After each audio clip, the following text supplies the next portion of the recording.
I waited and waited, and it's finally happened. Yes, Daniel Bryan is the WWE champion. No, baby, that's for somebody else. We're just going to keep you right where you're at right now. It doesn't matter what you think. The Wrestling Wrealm presents Break It Down with Brian H. It's time for this week's Top Rope segment of the week. Hello, ladies and gentlemen. Welcome to this episode of Break It Down with Brian H. I'm your host, Brian H. Waters. Yes, ladies and gentlemen, indeed, it is here. It is fact. Daniel Bryan is the WWE champion. Somebody wake me up. Am I dreaming? I've waited for this moment since, dare say, April? Oh, it happened in April. So about, let's just say July 2015, July 2014, when I believe he was, he had to relinquish the WWE Championship due to injury. And then I wanted Brock Lesnar versus Daniel Bryan at WrestleMania 31. They said, no, we're not going to do that. We're going to put him in the mid-card slot. We're going to make him wrestle for the Intercontinental Championship in a ladder match, a multi-man ladder match. Like, that was much safer. Instead, we was forced with Roman Reigns, and people did not want Roman Reigns. And when you really look at it, it was too soon. And yes, maybe we shouldn't have got Daniel Bryan there. But nonetheless, he would get hurt again. And then he came back. I believe it was episode 2, episode 3, maybe episode 4 of Break It Down with Brian H., where we were celebrating right here that Daniel Bryan was cleared to return.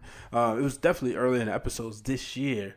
But then on the most recent episode of SmackDown Live, the most recent episode where Paul Heyman said that AJ Styles was the second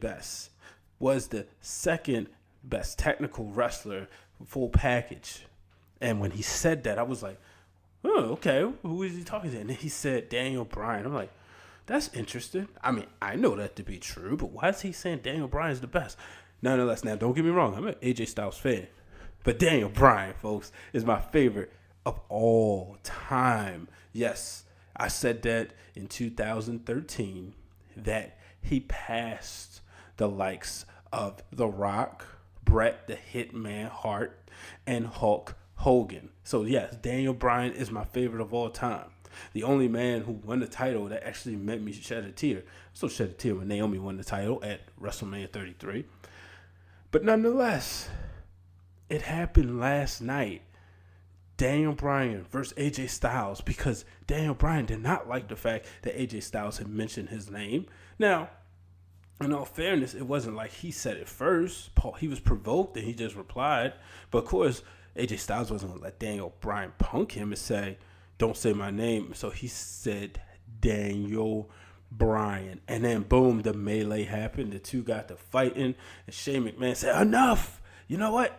You guys face off tonight.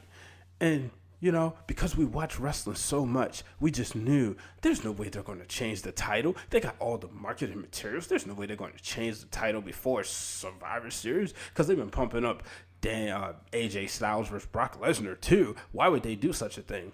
And then we thought too, well, there's no way Daniel Bryan's going to win the title, because after all, he didn't go to Crown Jewel. Daniel Bryan said, I'm not going to Crown Jewel because I just don't want to. And there's no way that WWE is going to do that. Why would they do that? Why would they reward him for not going to Crown Jewel? So he took a stand, and then reports says WWE has no plans for Daniel Bryan in the coming future. Okay, he just signed his contract. They have no plans for him. Yeah. I'm really trying to figure this out, right? So, because we thought we know everything. Fans thought they know everything. And then my brother Corey from the Wrestling Marks of Excellence, he said, don't be surprised. You know what? I wouldn't be shocked if Bryan gets it tonight.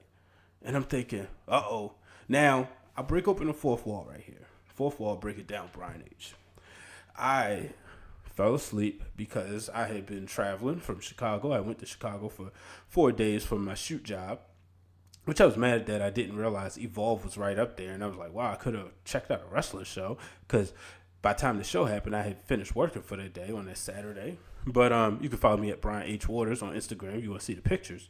So I was thinking, man, so I'm sitting here, sitting down in the wrestling realm, and I'm just dozing off. And I'm like, well, okay, let me wake up. And my wife came in, hadn't seen her in a few days, and she spoke. And she said, okay, well, so you watching wrestling? And I dozed off again. And next thing you know, I woke up, and I was like, oh, snap. I see the menu for Hulu, because I was watching Hulu Live. And I said, wait, well, crap, I done fell asleep during wrestling.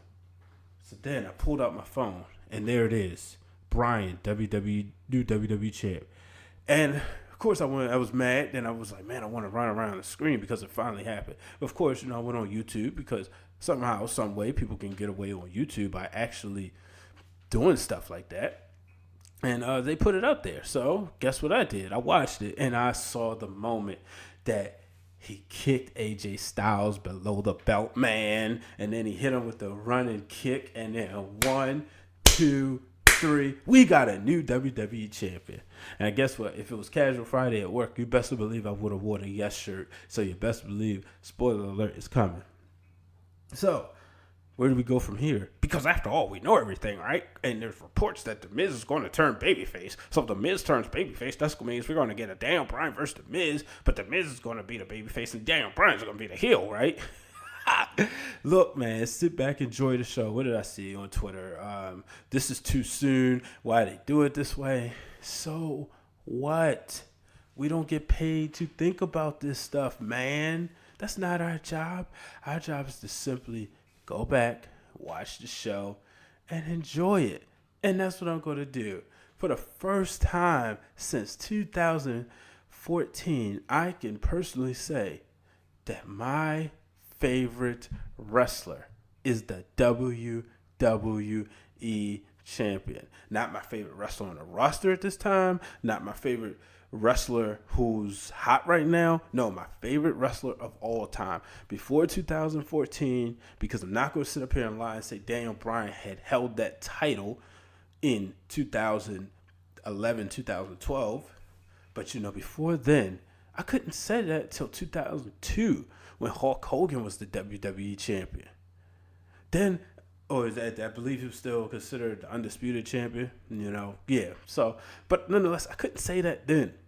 Before that, I couldn't say that since 1997 when Bret the Hitman Hart was the WWE champion. So, yes, I am riding this wave, and I'm going to ride it as long as I can. No, I know he can't stay champion forever, but now, finally, me and all the other yes movements are going to be able to get a real title run, and I can't wait to see the match between him and Brock Lesnar at Survivor Series, folks. Only time will tell. But speaking of which, let's move on to the women.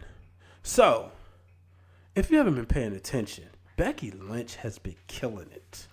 Becky Lynch is one of the best women in wrestling right now.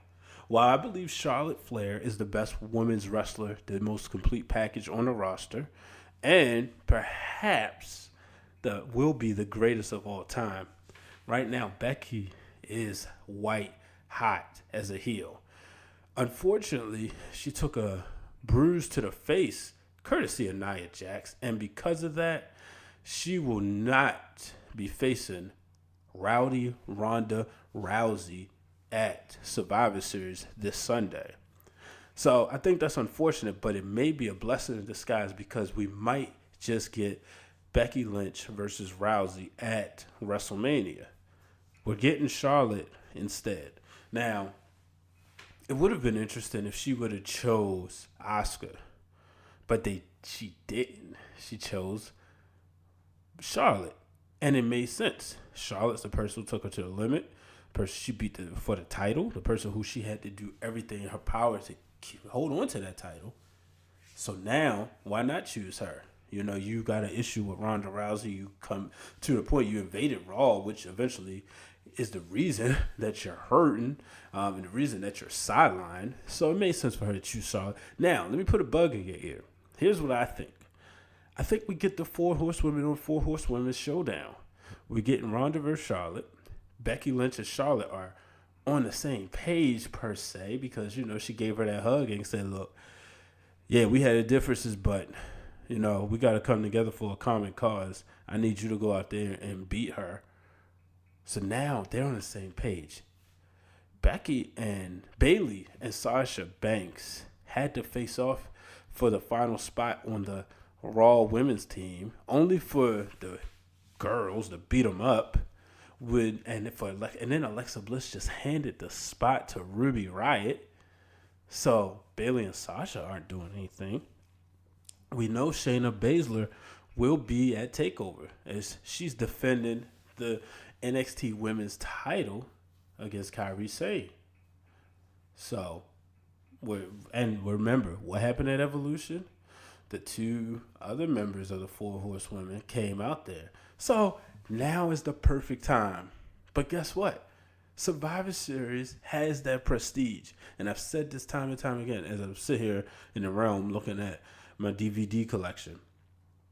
Survivor Series has been restored, dare say, since 2014, when you had the Authority versus, the people representing Authority versus the WWE, and Dolph Ziggler walked away victorious. To me, that was the year that Survivor Series prestige was restored.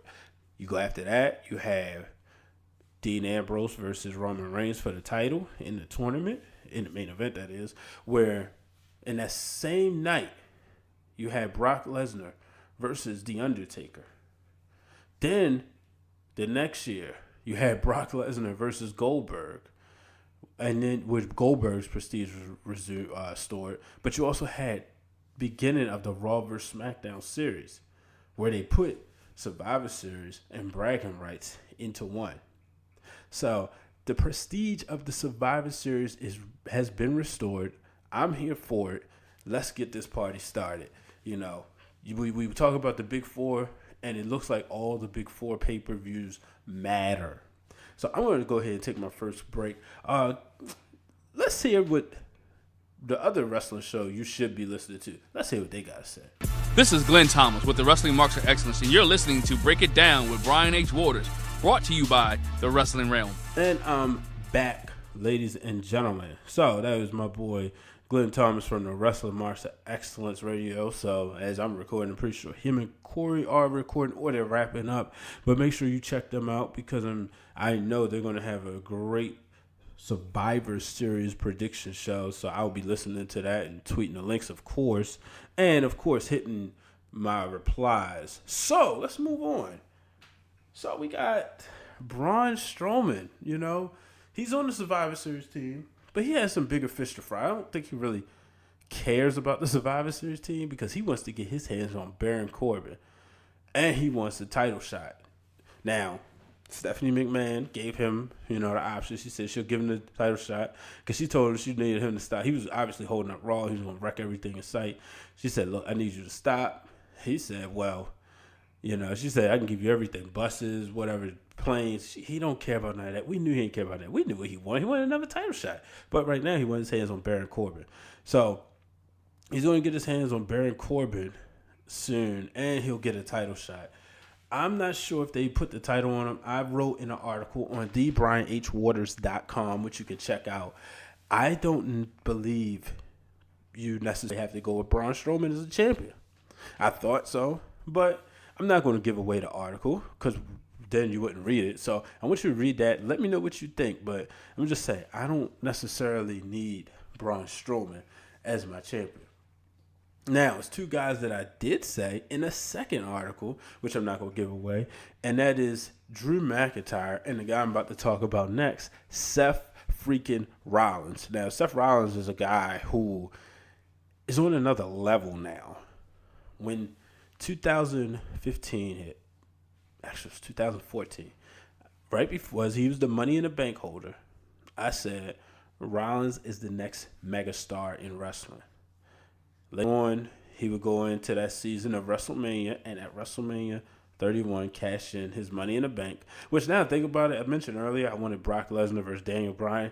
If Seth Rollins would have cashed in his Money in the Bank on Daniel Bryan's opportunity, you best to believe I would not like him, just because I would have been heated. But nonetheless, became the first superstar to ever cash in the Money in the Bank at WrestleMania in the main event, turned it into a triple threat match. Held the title until going up into the Survivor Series feud with Dean Ambrose is making me say, okay, I'm here for face Rollins. But he has a match coming up with Shinsuke Nakamura. But I'm going to say it, I don't think he's focused. And he says he'll be focused. He wants answers. He's too busy. He wants answers. Why, Dean? Why? And Dean Ambrose, how disrespectful. Just threw the shield vest in the fire. I think Ambrose is going to ruin this match. I think this is a dream match that people want to see, and I think Dean Ambrose is going to ruin it, and SmackDown will take the victory. As a matter of fact, I will go as far as to say I would not be surprised. I don't think it's going to happen, but I would not be surprised if SmackDown had a clean sweep. Now, the reason why I don't think it's going to happen because I'll have a prediction show. Obviously, you know that. I just don't think Daniel Bryan's going to beat Brock Lesnar. I think Lesnar is going to win until he loses the title. But I can see the women winning. They're not on the same page on Raw because you got Natty and Ruby Riott, enough said. I can see the men winning because on Raw you got Strowman and you got, Strowman, period, and Dolph Ziggler and Finn Balor all on the same team. Spoiler alert, or prediction alert. Wouldn't it be ironic if we seen Drew McIntyre leave Dolph Ziggler at the Survivor Series? Let's go back to Survivor Series 1994. If you remember, that's when Big Daddy Cool kind of walked away from Shawn Michaels. And then, a couple days later, he was beating Bob Backlund to become the WWE champion. I'm just saying, that could happen. But I just don't think Shinsuke, I just don't think he's focused, folks. I could be wrong. I really could be, but I just don't think he's focused. So let's move on. I'm going to talk some NXT. So we saw the EST of NXT taking on the Blazing Baddie. That is Bianca Belair taking on Mia Yim. What a match. So it's no secret. I've said time and time again, I'm a huge fan of Mia Yim. Been one since 2011. First time I watched her was at Real Championship Wrestling right here in my hometown of Baltimore, Maryland. Actually, correction, I'm wrong. First time I actually saw her was the it was actually the fall of 2010 at Maryland Championship Wrestling. She took on Mickie James and, I forgot the other lady's name, pardon me. But, I was there to really see Mickie James and Carlito and Hurricane Helms that day. And I saw Mia Yim, and I was like, wow, who's this, girl? And found her on Facebook and, requested an interview. And she said she would get back to me. Saw her again at RCW for the first time. And, I told her, I said, yeah, I've been following you on Twitter. Got an interview that day, which you can find on YouTube. It might actually be on my old channel, the Baron B-Dub channel. I used it for a school project. One day maybe we'll let the real Dwayne Allen tell you about that because he'll forever have jokes about the school project. But nonetheless, I was happy to see her. So I just, I really enjoyed the match between them two. Bianca Belair obviously coming out on top right there. But I think what we saw Bianca Belair and Mia Yim just go out there and just go show that what these two ladies can do. Obviously, the NXT fans knows that Bianca Belair to me is next in line for the women's championship. But Mia Yim shows she can hang with her, and I would really love to see this turn into a feud in the near future. Also on NXT in the main event, which is getting us ready for TakeOver, which you already know is gonna be hot, was Kyle O'Reilly defeating Hanson of I want to call him War Machine. I believe they're called the War Raiders now. But to give the Undisputed Era the War Games advantage. So, if you don't know the rules of War Games, let me just go ahead and give you a quick update. So, basically, it goes like this. You have two people who start off the match. You have two cages.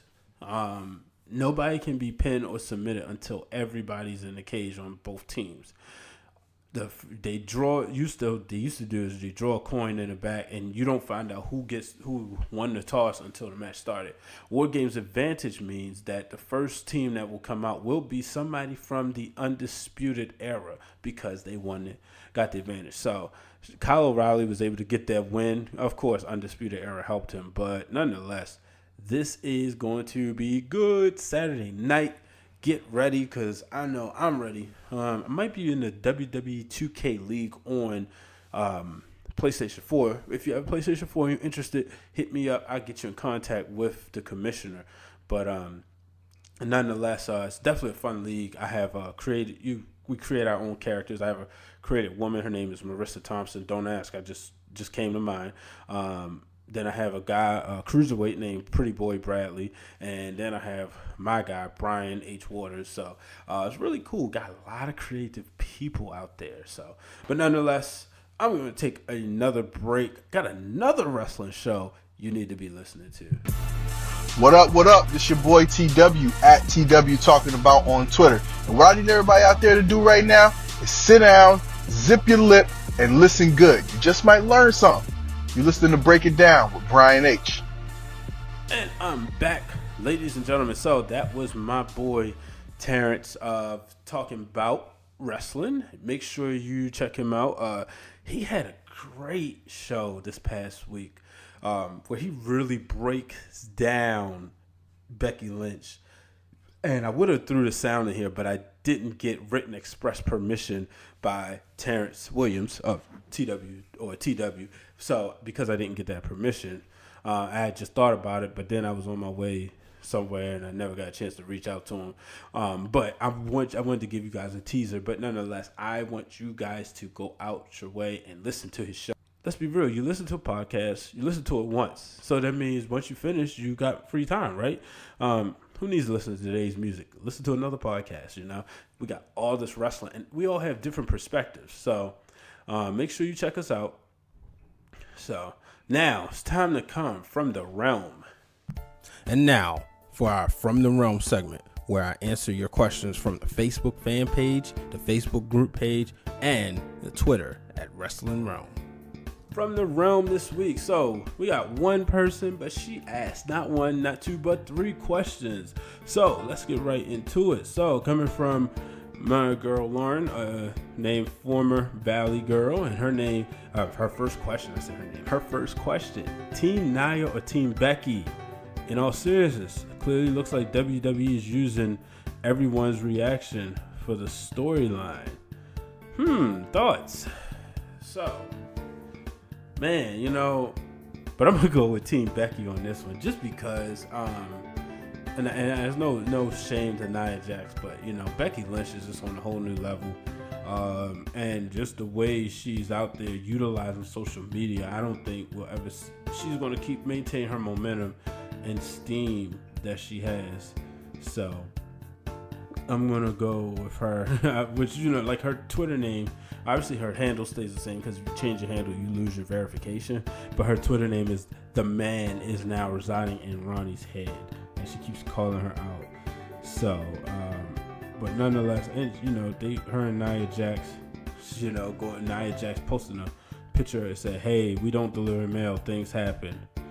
Is anyone gonna ask me how my fists feel?" And then she's like, "You gave me your best sucker punch, but I got back up to destroy your whole roster. They won't let me fight, but I'll get back up from that too. It's what I do. So enjoy your one free shot because you, as bad as my memory now, I haven't forgot about you." Beep. So yeah, I mean, how can you not go with Becky Lynch on this one? I just want to see. I want to see this match. I think it'll be great. I really hope WWE doesn't punish Nia Jax. But, again, WWE is going to punish Nia Jax because she injured, and then, she's injured multiple people.